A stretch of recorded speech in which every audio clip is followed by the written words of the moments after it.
Là, j'étais en train de faire ma pratique de laisser être dans, dans la nature. Donc là, aujourd'hui,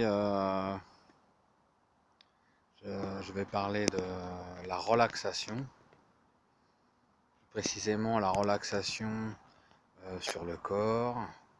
Il y a parfois des gens qui ont du mal à ressentir leurs émotions.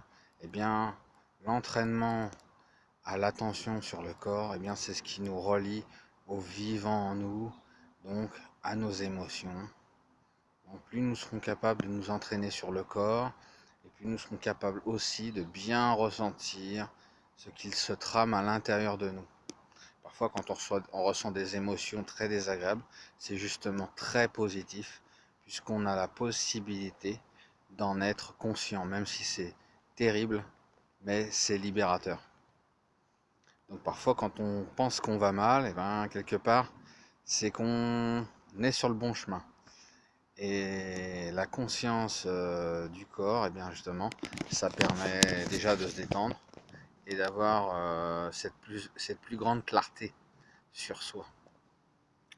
Dans un livre de Fabrice Midal que j'avais lu, ça m'avait fait sourire, ça parlait justement de la conscience du corps. Après 10 ans de pratique de méditation, dans ce livre, on lui avait rappelé l'importance de la pratique sur le corps. Et je confirme, c'est quelque chose de, j'ai envie de dire, d'essentiel. C'est pas souvent ce qui est mis en avant quand on apprend la méditation. On est surtout focalisé sur la pratique de la respiration, qui est un excellent support justement pour s'introduire en méditation. Donc la pratique du corps, on fait une balade corporelle. Dans le meilleur des cas, c'est de s'allonger tout simplement et de voyager comme si nous étions un petit peu comme si on était sorti du corps et puis qu'on allait se balader sur le ventre, on descend sur les cuisses, les jambes, on va jusqu'aux pieds. On revient sur l'arrière du corps, on remonte, on fait une boucle, on fait une balade sur des endroits même qui sont pas très conscientisés. Donc c'est un véritable entraînement. C'est aussi un véritable support à la progression, à la discipline, puisqu'on là on a vraiment un support. On a le support, j'ai envie de dire, le plus fertile pour s'entraîner, pour progresser, pour se détendre, pour se faire du bien, pour retrouver l'amour en nous. Donc, euh, je ne peux qu'encourager ce genre de pratique. Alors j'ai fait quelques relaxations sur ma page YouTube, mais vous pouvez aussi trouver d'autres relaxations qui traiteraient justement de l'observation du corps, la relaxation. On appelle ça aussi le body scan en langage anglais, le scan corporel. Voilà, on passe en revue toutes les parties de son corps. Après, quand on veut aller un peu plus loin dans l'observation du corps, on s'intéresse à nos organes.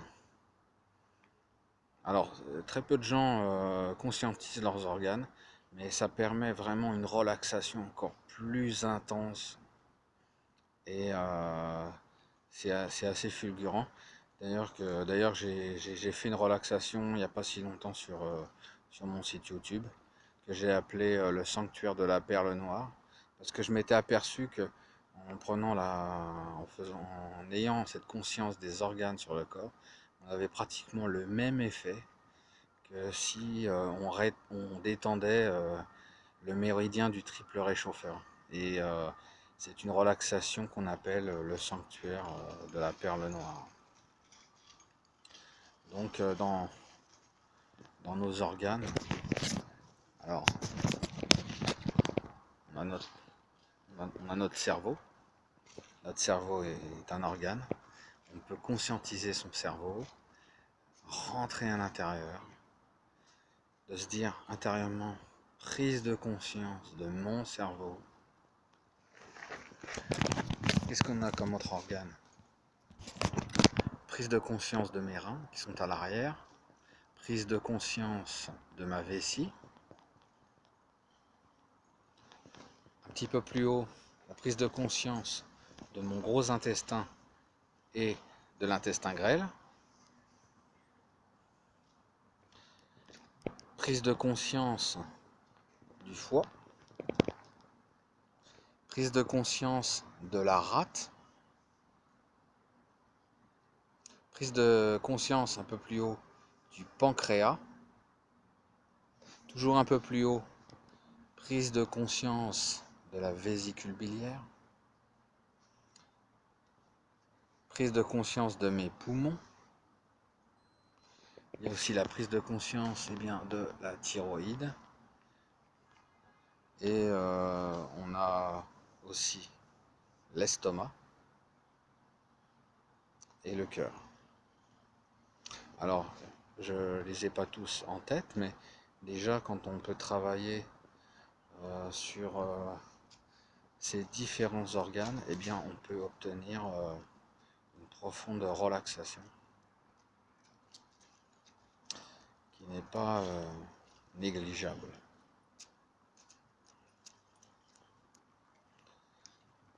Donc, qu'est-ce qu'on pourrait dire de plus? Et bien avec tout ça, vous avez quelque chose de fabuleux, et bien pour vous détendre, pour faire un pas de côté quand les choses ne se passent pas vraiment bien. Quand il y a un blocage, ben, on se détend, on fait ce pas de côté pour mieux revenir. L'idéal, c'est toujours de prendre de la distance par rapport aux événements. La vie n'est pas toujours facile, et quand on a des outils, eh bien, on peut prendre les choses d'une manière différente. Donc, quand on conscientise les organes, bien, on se libère aussi de ses émotions, puisque les organes traitent nos émotions. Ça nous maintient vivants. Et voilà, donc c'était pour vous partager cette expérience qui est incroyablement bénéfique. Si vous le pratiquez, bien, vous verrez des effets assez stupéfiants sur cette prise de conscience des organes. Voilà, bonne pratique à vous.